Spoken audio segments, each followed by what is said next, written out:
So this morning I go to Juice Land to try this new smoothie called Peachy Green. Now, as I was in the store, there was a man already getting his order. So then they gave him his order. So by the time they gave him my order, he was already in his vehicle, and he should have been gone, correct? But he wasn't. All right. So they called and gave him my order. I'm heading to my car. I'm unlocking my vehicle. Boop, boop, boop. Okay. So then by the time I get to my vehicle, he backing up, looking at me. hmm But while you was looking at me, didn't realize, or maybe he did realize, I'm gonna say he didn't realize, there was a truck right there.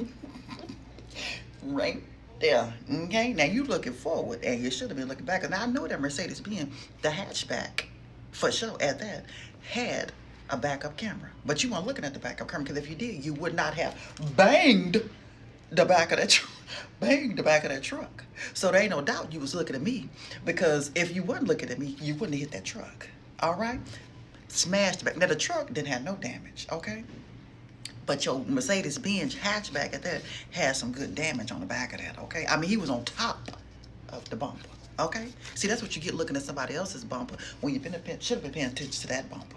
Okay. All right, I'm just wanting to share the story. So the man came out, didn't have no damage. Okay, they just shook hands and he got back in his car. He burns off. Moral of the story, you ain't got to look like nothing to get some attention. Okay, not that I was looking for some attention, but when I tell you, this is what I look like right now. But later on, when I head to the rodeo, all right, I just thought I'd share a story, quick little story time with y'all. Y'all have a great Thursday, because I'm going to laugh.